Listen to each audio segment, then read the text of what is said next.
이제 운동이 가장 중요하다고 하셨으니까 이쪽으로 영양제 치우고 운동 이야기를 좀 한번 해볼까요? 네, 알겠습니다. 저도 그랬지만 사람들이 이제 운동을 하려고 딱 하면 이제 헬스장을 골라야 되잖아요. 그렇죠. 네. 트레이너가 생각하는 좋은 헬스장 고르는 법 뭐가 있을까요?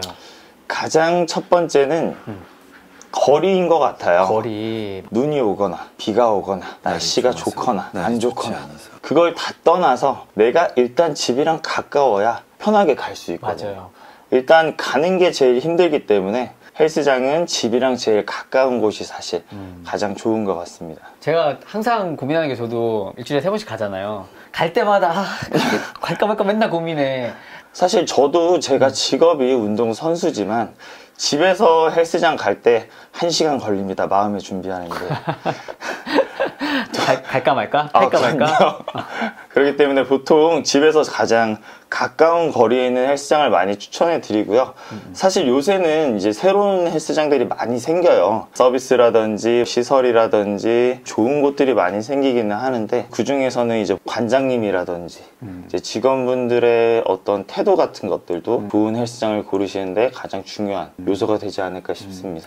저는 보면 가보면 이제 기구들을 사람들이 보잖아요. 사람의 욕심은 처음 가면 뭔가 막 되게 많고 뭔가 그렇죠. 되게 좋은 것들이 많아야 될 것 같고 막 이렇거든. 그거는 또 어떻게. 흔히 우리 장비빨이라는 게 있죠. 사실 이제 좋은 장비들이나 이제 여러 가지 장비들이 많이 깔려 있으실수록 운동하기는 편해요. 왜냐면 운동에 대해서 잘 모르시는 분도 기구 옆에 사용 설명서를 보시면서 조금씩 사용하시다 보면 이제 내 몸에 익숙해지시고 운동을 하시기 마련인데 사실 가장 어려운 건 이제 여성분들이세요. 여성분들 오시면 쭈뼛쭈뼛 되시다가 눈치 보이니까 러닝머신만 올라가셔서 한 30-40분 타시고 집에 가시고 보통 이렇게 하기 때문에 요새는 헬스장마다 OT라는 시스템이 많이 잡혀 있기 때문에 보통 등록을 하시면 트레이너가 배정돼서 OT를 가장 먼저 진행을 해주실 거예요. 체성분 검사도 해주시고 상담도 해주시고 간단한 기구 사용 설명서랑 혼자서 조금 운동하실 수 있게 그 정도는 요새 서비스적으로 많이 진행이 되시니까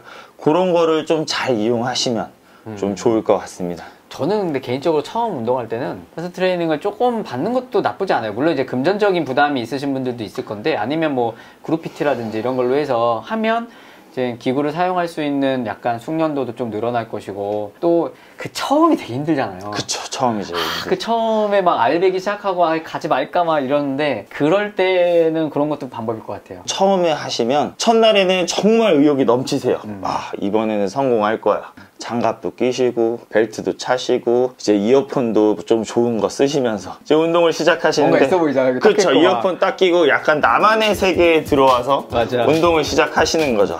자, 필이 꽂혀서 막 1시간 열심히 운동하세요. 자, 문제는 처음 운동하는 사람이 1시간 웨이트를 했다?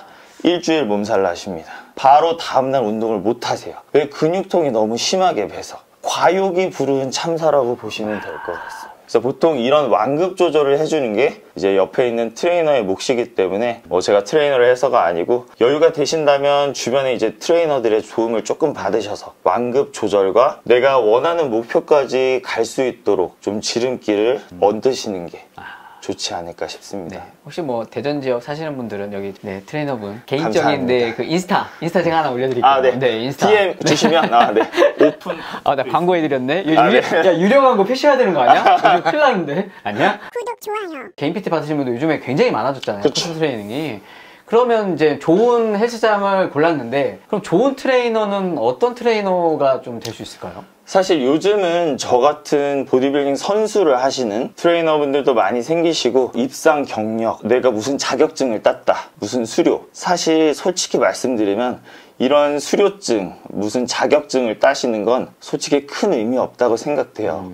개인적인 트레이너 입장으로서는 나에게 가장 좋은 트레이너는 나에게 관심을 가지는 트레이너가 가장 맞아요. 중요해요. 사실 뭐 내가 아무리 몸이 좋아도 내 회원 하나 제대로 지도를 하지 못하는데 그게 무슨 트레이너인가. 가장 중요한 건 나에게 얼마나 관심이 있느냐가 제일 중요해요. 내가 어디가 안 좋고 어디를 운동하면 좋고 나의 성격이라든지 이런 걸 잘 파악해서 내가 완주할 수 있도록 옆에서 많이 도와줄 수 있는 트레이너가 제일 좋은 트레이너죠. 제가 이제 회수로 6년째인데 뭐 그때는 이제 30대 중반이었다가 벌써 6년이 지났어요. 나이가 그만큼 먹었는데 이게 하다 보니까 가끔씩 이제 예전과 다르게 이 젊을 때와 다르게 관절이 버티지가 못할 때도 있어요. 무게를 좀 더 쳐서 내가 좀 더 키우고 싶은데 이게 좀 안 되더라고요. 그래서 요새 막 근육을 키우려면 고중량을 해야 된다.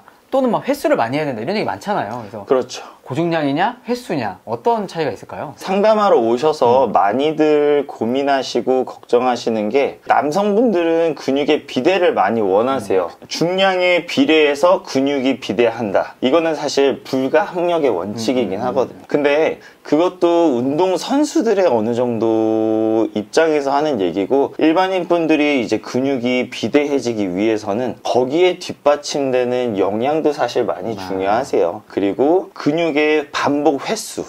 그리고 근육을 얼마나 잘 사용하는지 그 부위에 있는 근육을 얼마나 지치고 힘들게 할 수 있는지에 대해서 왜냐면 근육이라는 것 자체는 손상 재생을 이제 일으키면서 근비대를 일으키는 건데 보통 다들 중량에만 집착을 하시다 보니까 근육이 다 손상되지도 않았는데 회복되기를 원하시는 거죠.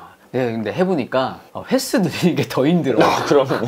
이게 중량을 쳐서 횟수를 좀 낮추면 횟수가 적으니까 막 버티고 어떻게든 하겠는데 처음에는 괜찮아요. 횟수를 늘리는 건데 끝에 가면 찢어지듯이 아프니까 그러니까 관절이 좀 약할수록 차라리 저중량의 횟수를 늘리는 게 낫고 그리고 관절이나 이런 것들이 좀 튼튼하고 하면 그래도 고중량 치는 게 비대하는 건 조금 더 나을 수 있다. 그렇죠. 사실 그거는 어쩔 수 없는 현실이긴 한데 사실 아까 약사님께도 말씀하셨다시피 이 자극이 사실 가장 중요한 거거든요. 그 부위가 이제 불타오르는 듯한 느낌이 들고 아픈 통증이 늘 때 사실 그때가 제일 근육이 잘 성장할 수 있는 시점이에요. 자, 보통 일반인 분들은 아파 시작되시면 여기서 한두 개 하고 그만두시기 시작하시죠. 맞죠. 아파 하면서 내려놓으시거든요. 운동선수들은 이때가 기회라고 많이 생각해요. 내 근육을 한계점까지 몰아붙였다. 여기에서 내가 하나, 두 개, 세 개 여기서 더 할 수 있을 때 내 근육은 더 폭발적인 퍼포먼스를 줄 수 있는 거기 때문에 이때를 차라리 오히려 더 기회의 창이라고 많이 생각을 해요. 제가 그걸 못해가지고 못 크나 봐요. 이게 저는 고통의 지구력은 없는 것 같아. 예전에는 모든 운동은 하체가 중요하다 막 이래서 그렇죠. 사실 스쿼트도 많이 추천을 하기도 하고 근데 트레이너님이 생각하기에 그래도 가장 추천하는 운동 한 가지를 뽑는다면 뭐가 있을까요?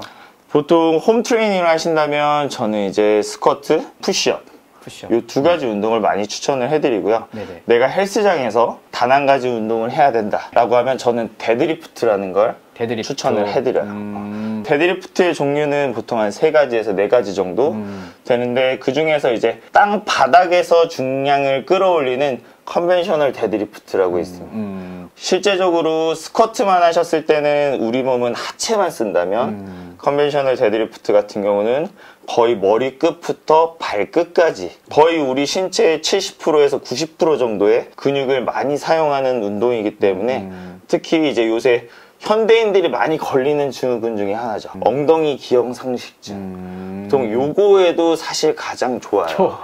그쵸, 약사님. 이것 때문에 제가 힙이 거의 없거든. 힙이 좀 많이 없으세요. 바지 입으면 이게 똥싼 바지야, 제가. 그럼 요즘 그래도 우리 와이프가 좀 나아졌다고 하더라고요. 많이 좋아지셨어요. 네, 많이 나아졌다고 하더라고요. 사실 허리 통증이 있으신 분들의 보통 8, 90%. 근데 사실 이거는 어쩔 수 없이 현대인들이 좌식 생활이 많이 되면서부터 둔근을 쓸 일이 사실 잘 없어요. 저도 하루 종일 앉아있으니까. 걸으실 일도 잘 없으시고 엘리베이터나 에스컬레이터가 잘 돼 있다 보니까 계단을 오를 일도 없으시고 사실 의사분들이나 이런 분들이 제일 중요하게 생각하는 근육 중에 하나가 허벅지보다는 사실 둔근이거든요. 상체와 하체를 이어주는 역할로 가장 신체에서 힘을 잘 쓸 수 있는 부위가 대둔근이에요. 이 대둔근과 특히 대퇴사두부 잘 발달시킬 수 있는 부위가 데드리프트를 하셨을 때 가장 좋다고 생각됩니다. 그게 저같이 아까같이 이제 엉덩이에 힘을 못 썼고 허리가 별로 이렇게 좋은 편은 아니었잖아요. 그래서 네. 이게 그 운동을 하면 약간 허리가 조금 안 좋은 경우도 있더라고요. 그래서 사실 제가 못해서 그런가? 처음에는 누구나 새로운 자극이 들어갔을 때는 근육은 이제 저항을 한다고 생각하시면 돼요. 그만큼 통증이 생기고 약간 하지 말라는 식으로 몸은 저항을 하기 때문에 너무 무리한 운동도 사실 좋지 않고요. 적당한 중량을 이용해서 자극을 주고 회복하고 그걸 반복하시다 보면 어느샌가 내가 10개 하실 수 있는 거를 15개 하시고 15개 하시던 걸 20개 하시고 그러시다 보면 점점 좋아지실 거예요. 처음부터 너무 급하게 생각하지 마시고 조금 천천히 진행하셨으면 좋겠습니다. 이제 마지막에 제가 묻는 게 있어요. 네. 당신에게 건강이란? 저에게 건강이란 느끼했나? 보험 같은 거라고 생각하시면 보험. 돼요. 개인적으로 좀 왜 우리가 사람이 손가락 끝에 종이만 베어도 아프고 신경 쓰이잖아요. 그게 오히려 하루 종일 더 스트레스가 되고 이것만 안 아팠으면 좋겠다라는 생각을 많이 하거든요. 근데 이게 사람이 나이를 먹을수록 근육은 빠지고 체력은 떨어지고 그러다 보면 점점 잔병치레가 많아져요. 그렇다 보니까 이제 병원 가는 횟수도 늘어나고 거기에 쓰는 돈은 사실 저는 되게 아깝다고 생각하거든요. 이제 그 돈을 미리 아끼는 거라고 생각을 해요. 그래서 미리미리 보험처럼 투자를 해놓는 거죠. 내 신체가 가장 건강하고 젊고 회복이 잘 될 때 저는 그렇게 생각합니다. 집사람 보고 있어? 내가 항상 말하거든요. 나는 살기 위해 운동한다. 그럼요. 네, 우리 집사람이 항상 그랬어요. 아니 6년 동안 개인 트레이너를 PT를 받아? 야, 그 돈 막 이랬는데 제가 아내분도 사실 PT를 몇 번 해드렸어요. 네. 근데 아내분은 정말 놀라울 정도로 근력도 좋으시고 건강 체질이지. 건강함이 넘치십니다. 그러니까 이게 이해를 깜짝 못하는 거야. 놀랐어요. 네. 자, 이렇게 살기 위해 운동하는 약사가 오늘 또 아주 훌륭한 트레이너분 분을 만났습니다. 좋은 시간이었고요. 다음에 또 약사가 만나는 사람들에서 좋은 분을 모시고 또 좋은 이야기로 찾아뵙도록 하겠습니다. 못 고치는 병은 없습니다. 못 고치는 습관만 있을 뿐입니다. 지금까지 리틀 약사였습니다. 구독을 원하신다면 이쪽, 더 많은 영상들을 보고 싶다면 이쪽.